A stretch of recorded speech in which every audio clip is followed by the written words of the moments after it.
Hey everybody, it's Lyn from Lyn's Crafts. Sorry, my allergies are still bothering me a little bit. I've had a request to do a start to finish tutorial on the Man in the Moon pendant.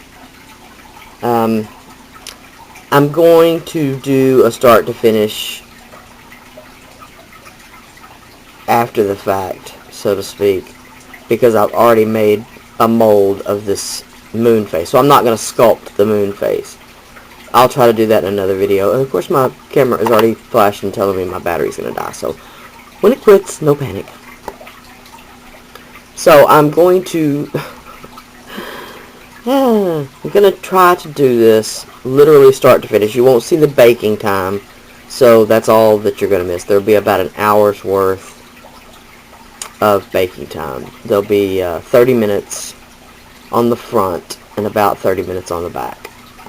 So other than that, and picking out the colors of my beads and stuff like that, I'm going to show you start to finish. I don't know if I'll get to actually doing some embossing powder on the face like I did on this one. Maybe the only thing I don't get to show you in this one video. But one of the reasons why I'm doing this is I want you to see how long it really takes to do relatively simple. I won't really call it simple because there's a lot of steps, but compared to most of the jewelry pieces I make, this is pretty simple. So I already did film the video once, and I filmed doing this piece right here, and it was over an hour long. Some of that is because of chatting, so I'm going to try to chat a little less, even though here I am chatting. So at least while I was chatting, I was conditioning my clay. So I've got my mold. I've got my little glass baking mirror, and I get lots and lots of questions on these little glass tiles. The only reason I use them is because they were free. I got them free in a box of junk. And I just haven't made myself take the time in all these years to stop at the hardware store and buy a couple of ceramic tiles. Bathroom tiles, anything like that will work. Most of my pieces aren't any bigger than this, so I don't really need anything bigger than those tiles, so that's why I keep using them. Not a necessity by any means. You can bake on a piece of foil, a piece of parchment paper. There's lots and lots of things you can bake on, besides even just a ceramic tile, which you can definitely do. A cookie sheet. One of those dollar store non-stick cookie sheets. Okay. Same thing again with I've used Pearl-Ex powder as a release for my mold. You can use, I know people use baby powder, cornstarch,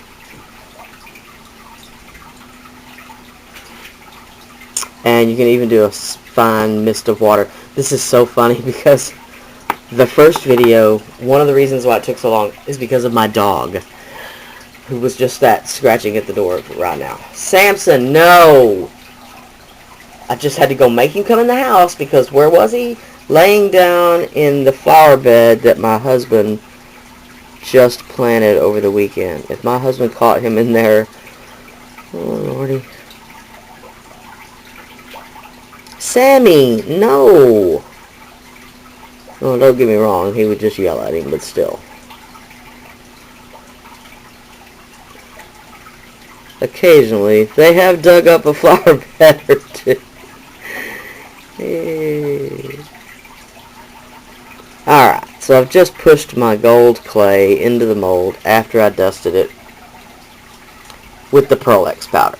Now, the other things I've got sitting here are my tissue blade, a metal knitting needle. Again, you can use a handle of a paintbrush, toothpick, anything like that. Put the lid on the Pearl-Ex powder, Lyn, before you do something silly.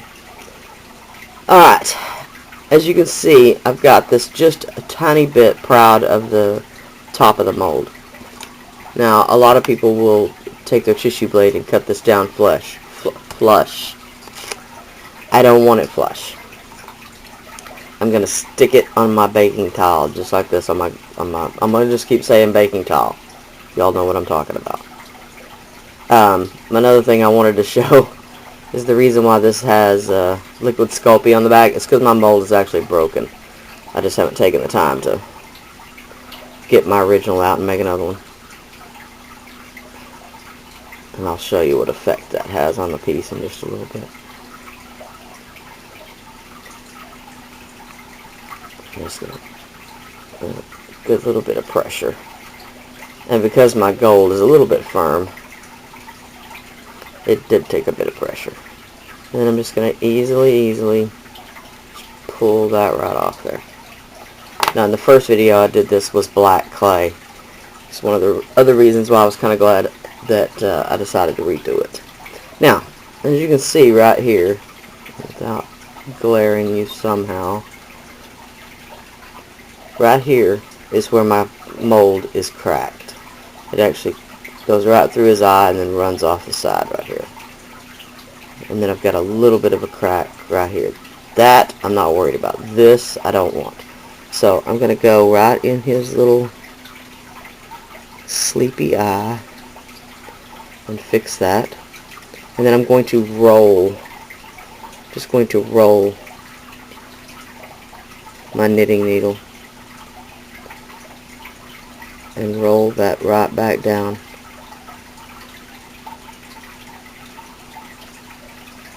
There we go. All gone. Alright. Now the next thing I'm going to do, and I also didn't get out, was just my craft knife.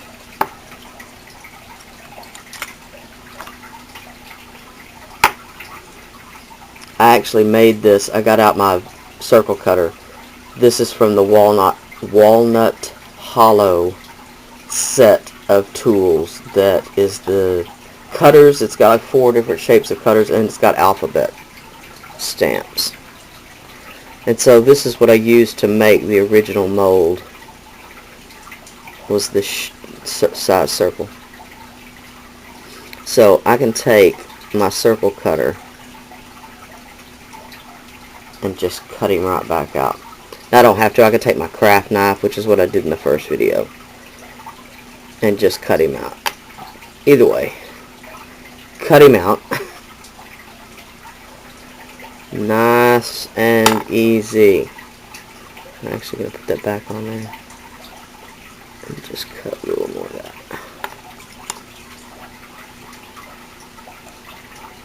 And I'm sorry, shout at me if I get off frame. I probably won't hear you, but I'm sorry if I do. When I filmed the first version of this, it was yesterday, and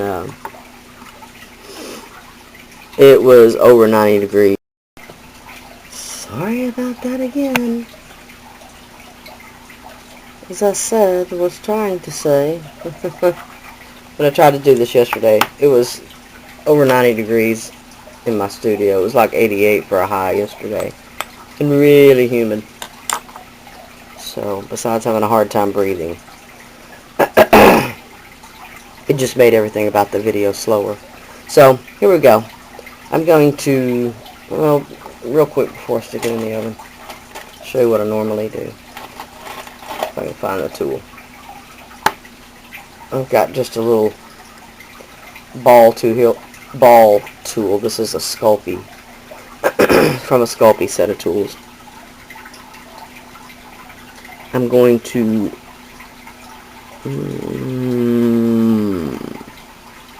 let's do it right in the middle of his head this time. I'm going to make a dent. I'm going to make a smaller dent there. And we'll just leave it at that. Then I'm going to take my knitting needle, and I'm just going to do some radiating lines. And again, if I glare y'all with the mirror, I'm very sorry. It's hard to look at what I'm doing and at what you're seeing at the same time, but I'll try.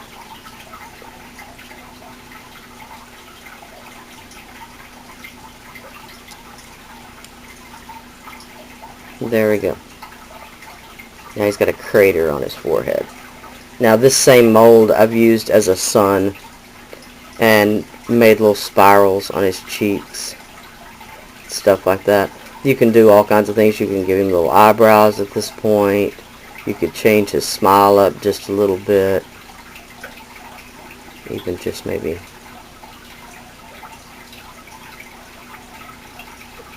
deepen it there on the one side. Alright, I'm going to pause right now to stick this in the oven. In my oven, 250 for 30 minutes is what I'm going to bake him. But that's because I have an oven thermometer and my oven cooks very hot. So, I'll be right back. Okay, while that first part's baking, while the face is baking, I've got another little bit of clay. And if you're going to get into playing with clay, one of the first things that I suggest doing, seriously, is practicing rolling a ball of clay in your hand. This can be one of the most useful things that you can accomplish, especially if you practice it enough to I don't want to say perfect it, that's not really the word, but I don't have a bead roller. I don't have any way that I roll beads or anything like that, except for in my hands like that. Maybe not as easy to see in my hands because it's gold. I'm going to take that ball of clay. I have a clay roller, a clay pasta machine. I also have an acrylic roller. Normally, I would run this through my pasta machine on the midway setting. The thickest setting on mine is the 9. Mine is the Amico clay machine, and it's from Michaels. I did get it a few years ago and used the 50% coupon. I got it like for $12.99. I thought it was a great deal. So, but what I'm going to use today is I've just got an acrylic stamp block. There's probably lots of things that you could use. I know people use a mason jar, a round jar, a glass. But what I'm going to just do is just press down on my nice round ball. The rounder your ball is, the rounder the disc it will make. Well, I'm going to show you. Nice, even thickness. It's pretty easy to do. The only thing I want to make sure of is that it's bigger than my cutter, which it is. And because I want texture on the back of it, I've got my swirly texture sheet, which I think really goes well with the moons. So, and then I'm just going to give that, you can press down on the block, or you can feel your way to your piece and just press down on the mat. You really will probably distort your shape a little bit less this way. There we go. And then I'm just going to take my cutter and cut a piece. And I probably shouldn't have done that on my block, on my acrylic block. But take that off. And then normally what I'll do right away is wipe my residue off my block. I haven't ever had it have any kind of effect on my block or anything, even when I forget. And then stick that back up there where it goes. Alright. So on the last video, what I showed was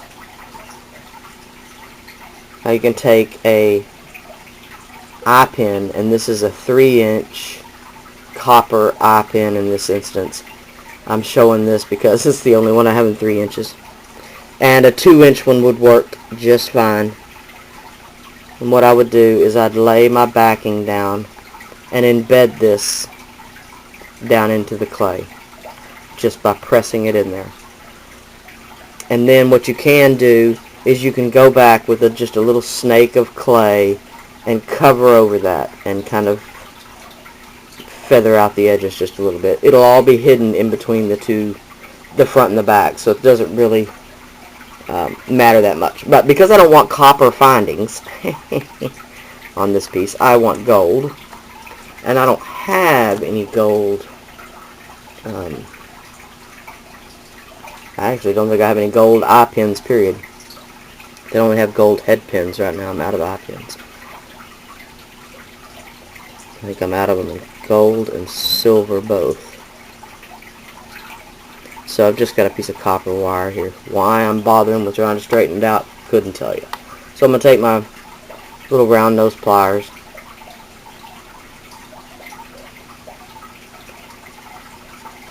and I'm going to grip, not at the very tip, but in just a little bit. I don't want the smallest loop that I can make, but I don't want way up here the biggest loop I can make either. So I'm just going to grab the very tip end and roll it around until they almost meet. Let's stick it back on my plier. And then what I'm going to do is I'm going to take the straight and I'm going to bend it back. So then we've got that. Then you can just take it and just, let me straighten it up first. I've got it crooked. Alright, and then just bend it down to close it off. Sure, Lyn, sure.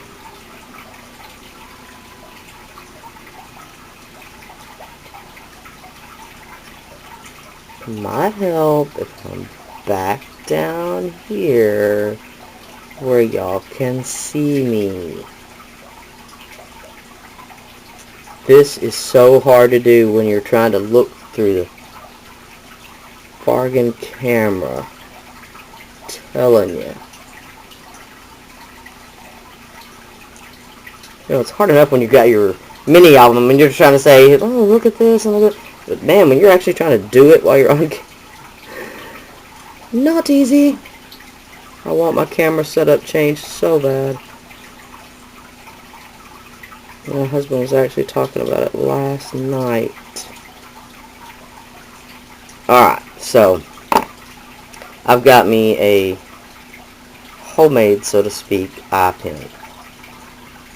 Alright. So what I'm going to do now, straighten up some of my tally out here.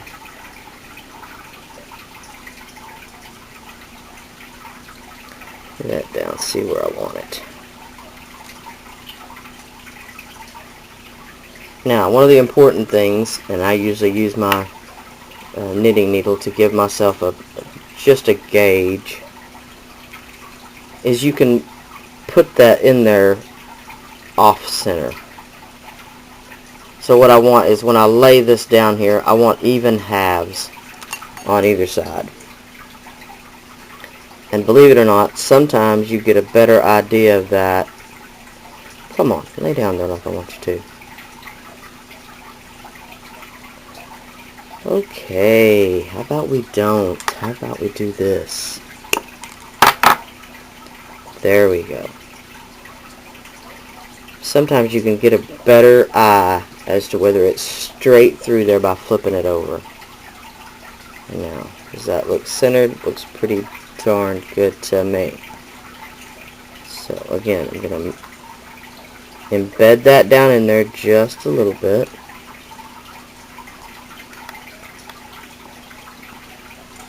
Take myself a little snake clay, because I'm going to just show you the idea.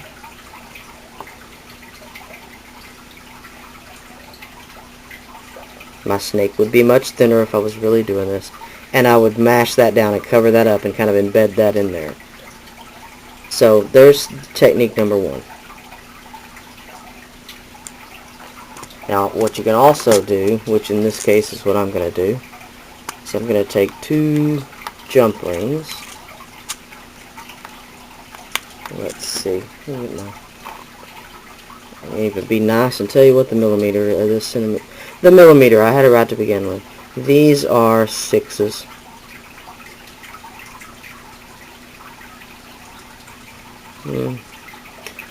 Maybe, I think they're 6s. I really do. They may be 8s, but I think they're 6s. And what I'll do is, I'm going to show you because this one's already like that. Can you see how the ends,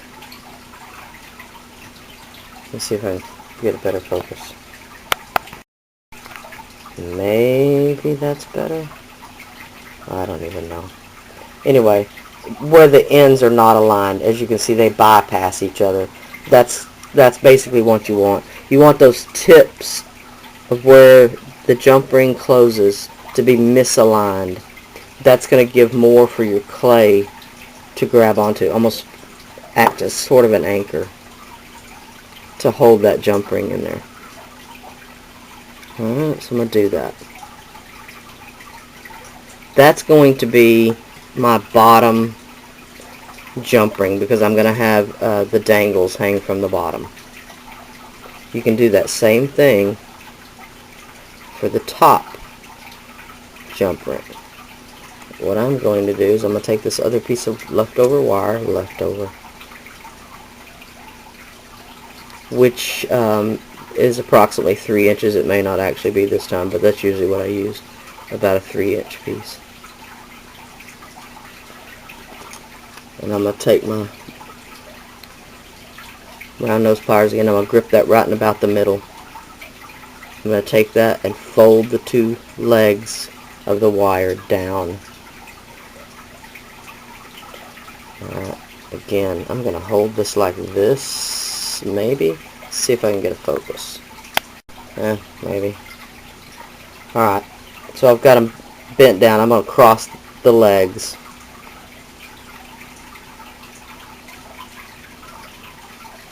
And then flip my pliers over where now this is on the top. And I'm going to fold them down again. I'm going to take my loop off, put it on the bottom.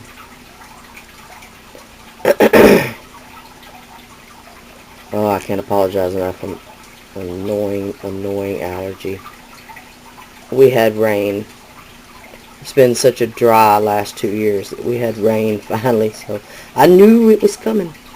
And I'm going to keep doing that, just wrapping it around my pliers until I've got 3 loops up here at the top. And then down here at the bottom where they cross, I'm going to twist, twist, twist. And the more you twist, the more, the more you twist, the deeper into your piece your bail will be secured. Hope that makes sense. I'm just gonna, did not want to do that.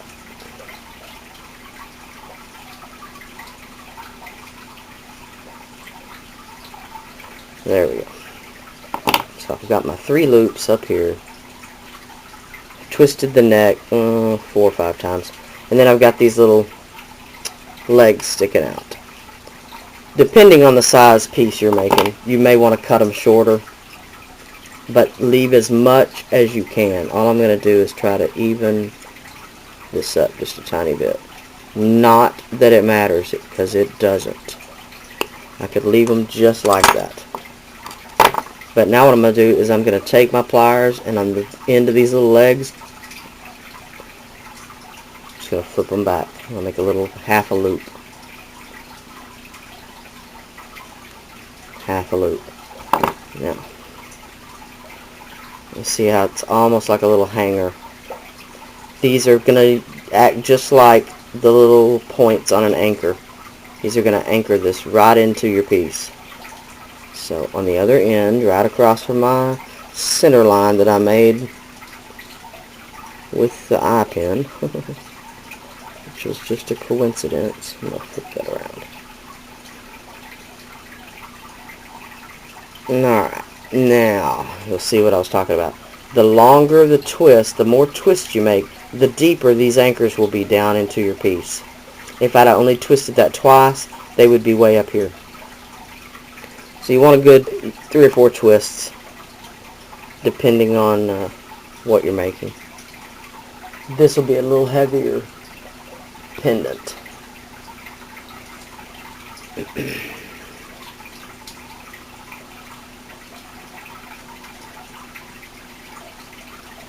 So again, I'm going to just make me a little clay cover up. And cover that up.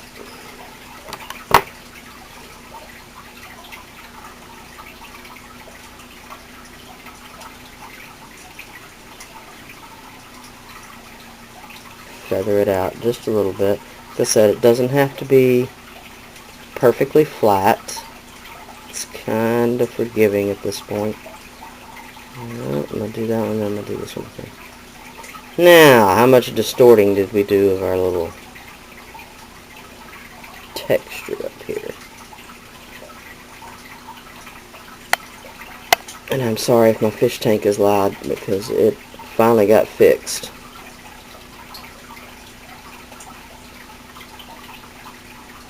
It's the waterfall filter. Was actually broken. Hours and hours of trying to figure out what was wrong with it.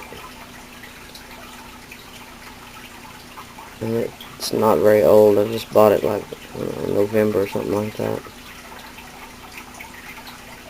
Alright. Fixed a little bit of the texture on the back. If I could line that up on the stamp, I would just mash it again, but on this stamp it's next to impossible. One of the things I love about clay is how forgiving it is. I could wad this up right now and have it made all over in about 2 minutes, just this little backing. So what I'm going to do now though is pause the video again because the front is still, what do I got left? It looks like about 3 minutes, and then about 10 minutes for it to cool down.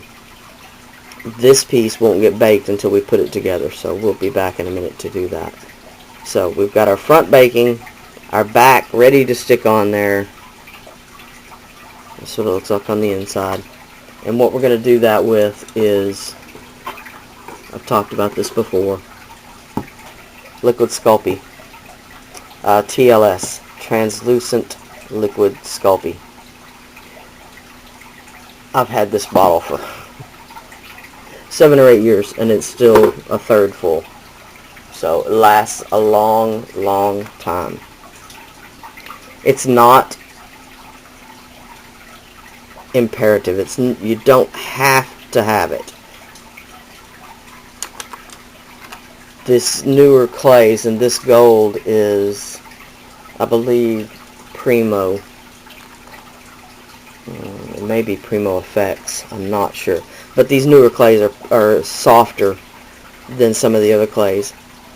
If you're still worried about them bonding together, on the back of the baked piece that you bake on the front, scratch it up on the back side like you would a ceramic clay. Give it a good scratching, and then this will adhere just a little bit better. It's going to adhere pretty well anyway. So again, I'm going to pause and be right back. Okay, now I've got my piece, my front, out of the oven. I actually took my little foam sanding block. These are just drywall sanding blocks from the hardware store, and they're about 100 grit. And I went around the edge just to smooth it up a little bit. Now I'm going to take the back and my liquid Sculpey, and it doesn't take much. Whoa. So as you see, it's got very little on there. Now all I'm going to try to do is to line his chin up with the jump ring. And you know, of course, baking time makes me put everything away in between, because I'm just cuckoo like that. An imaginary line right down the middle of his face between the jump ring and the bail at the top.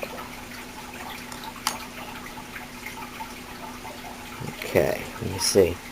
Right around the edge you can see that it's not only just a little bit larger than the front, but also because where we added that little bit of extra clay at the bail on the top, you see we got a little bit of a pooch. Now I can do one of two things. I could just squish that and mess up my detail a little bit,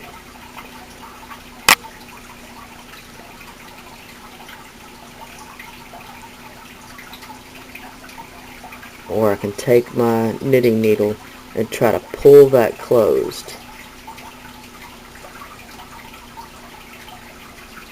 Just a little bit. See if I can do that with the other side. There we go. Now, that's not very pretty, but I'm going to show you what we can do about that. Now I'm just going to go around the edge and just make sure that it all meets up everywhere.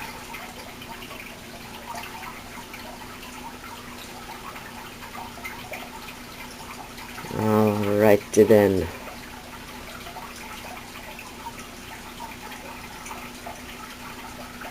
Good to go. Now, where I did that, you can do one of two things. Well, you can do a bazillion things probably, but you could take your tool and do a little dotted edge just to give it some texture. You could take your same texture sheet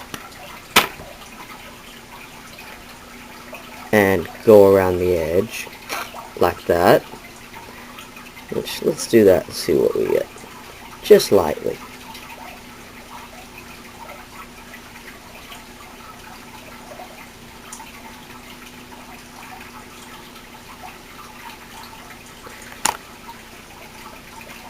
Now, again, see right here that my jump ring has been shoved up a little bit. I'm just going to flatten that back down a little bit.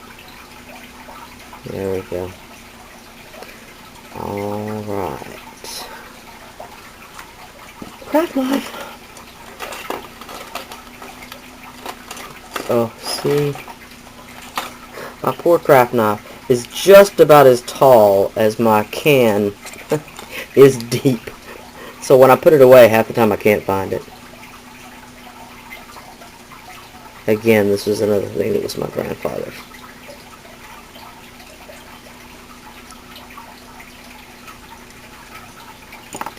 Alright, now back in the oven. But this time while it's baking, I'm going to come back and show you the, we're going to make the little dangles. I make the little dangles for the bottom and then our little bead hanger from for the top. So it's looking pretty good so far. Alright, be right back. Okay, now I've got my pliers and I've actually got 2 sets. Sometimes some of these little jump rings can be, yeah, hard to do with, of course, just your fingers. And I don't have a jumpy tool. I need to get one. So I've got 3 head pins. These are just 2-inch gold head pins, and some bead caps. And my beads that I've chosen, a bit of an unusual combination this time. And wow, hold on.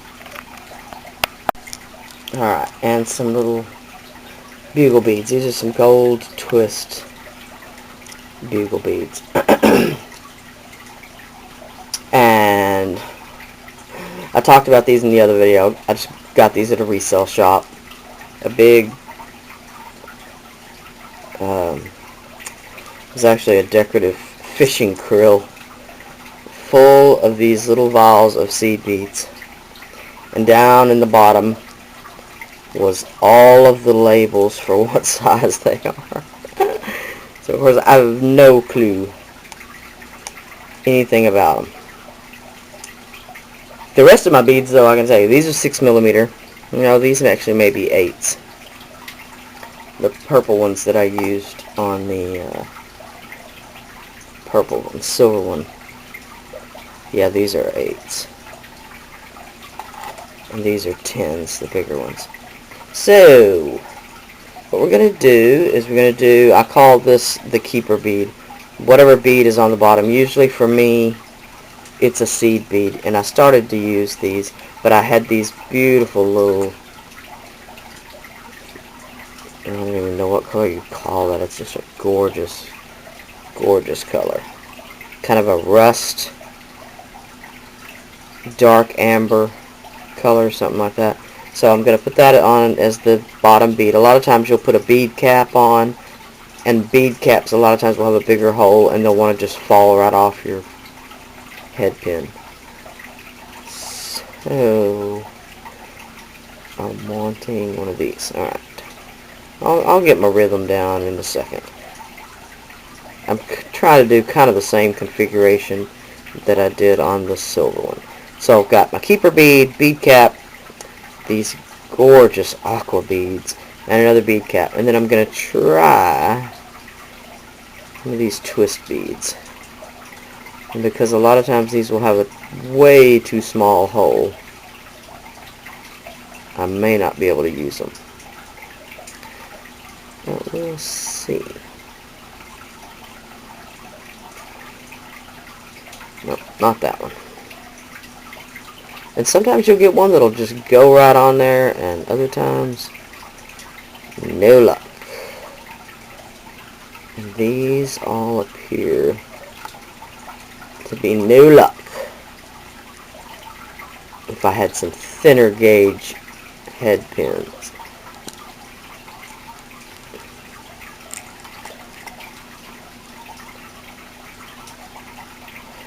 Yeah, let's just sit here all day and we'll try to find one.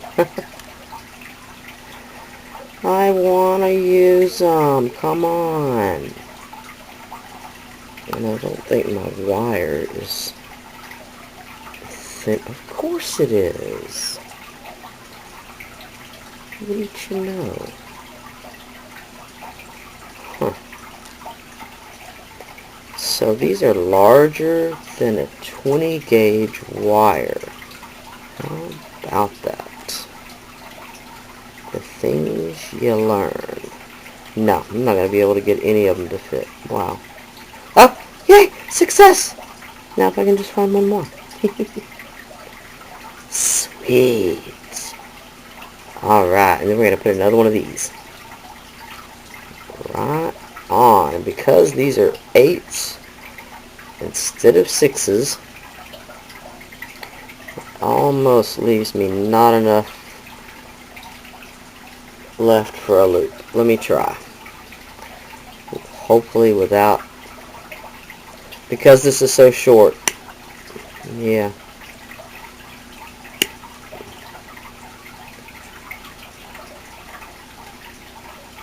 I don't have any extra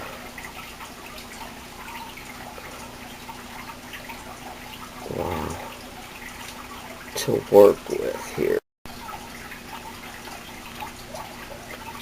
Okay, and sorry about that. I had to empty my memory card, and I went ahead and did both of these off camera because they're just so tight. This one will be a little easier to show. What I got? I need one of these. I needed to get one more of those out. Bead cap. No.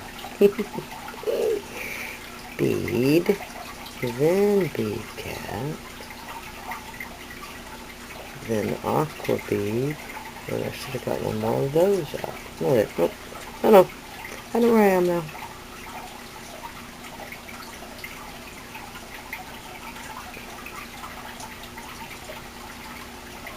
Okie dokie. Now.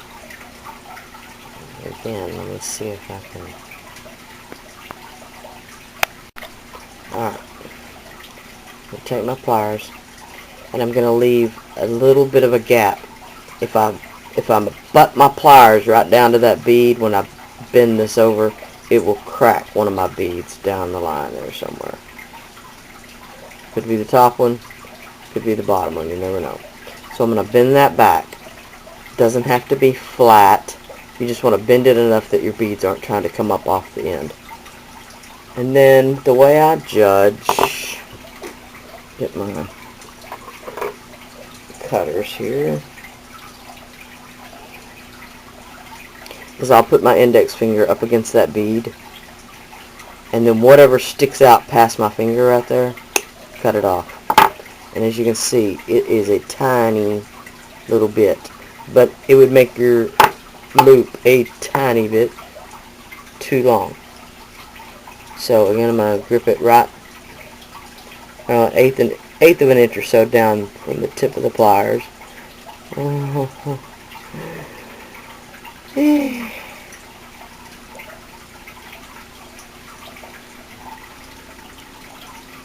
then just roll it down.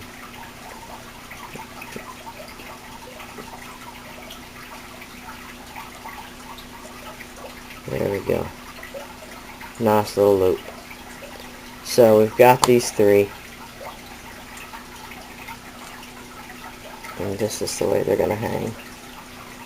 Like that.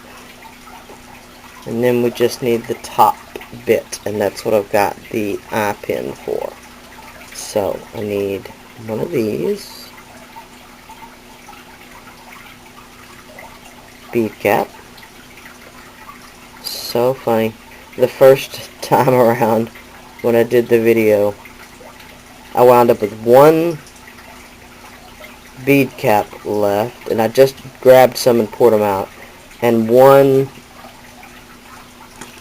of the little beads left. This time I wound up with no bead cap left, and I was short one of these. Typical. And these I even counted. I came out one short.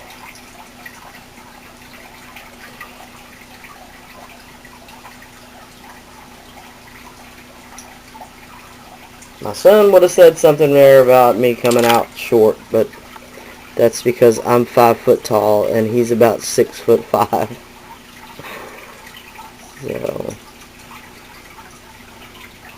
So my husband's about 6'2", 6'3".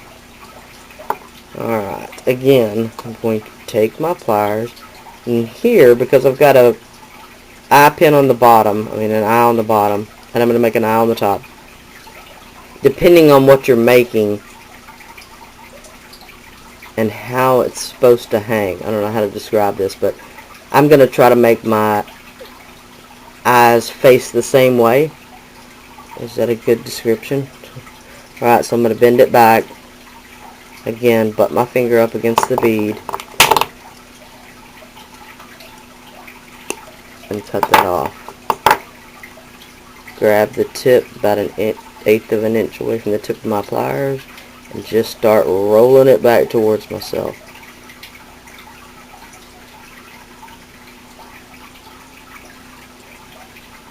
And there we go.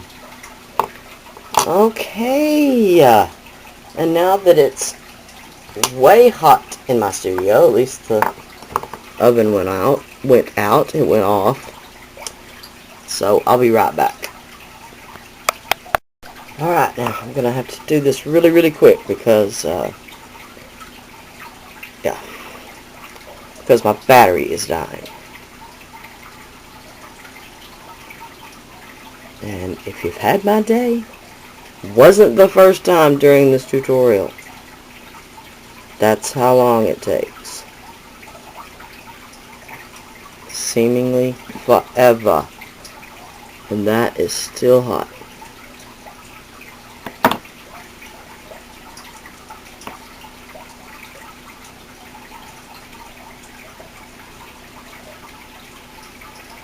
Alright, I've got a small jump ring there. And I'm going to put a larger one for the chain to go through up here.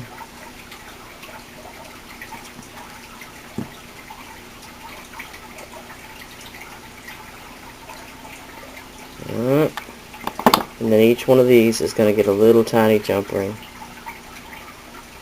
so that it can hang from the bottom jump ring.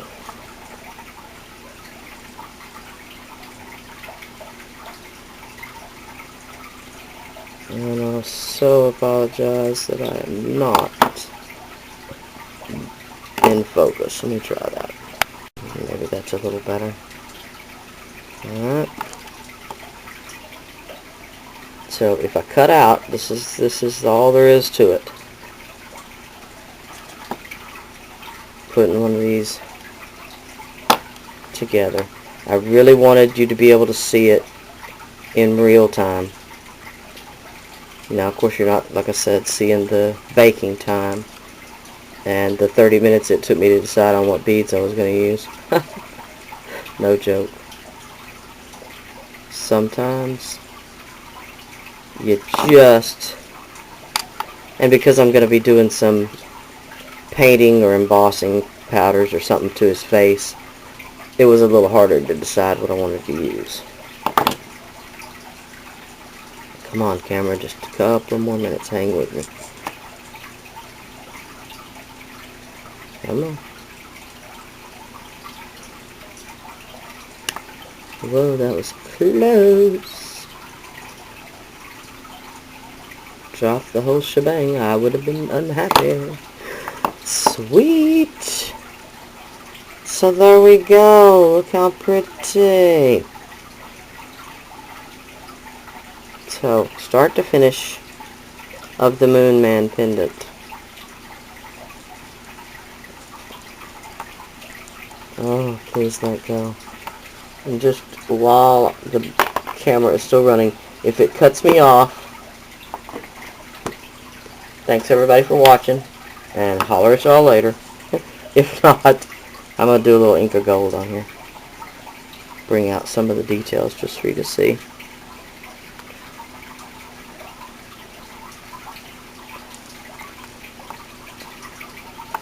Again, you could do this with acrylic paint,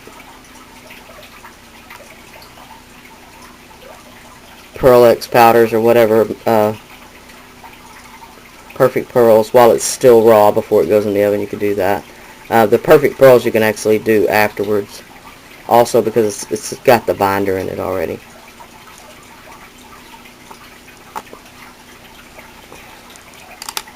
Alright. There we go. Man in the Moon. Start to finish. If you got any questions, feel free to leave them below. I'll try to answer them if I can. If not, again, I shall holler at y'all later. Bye now.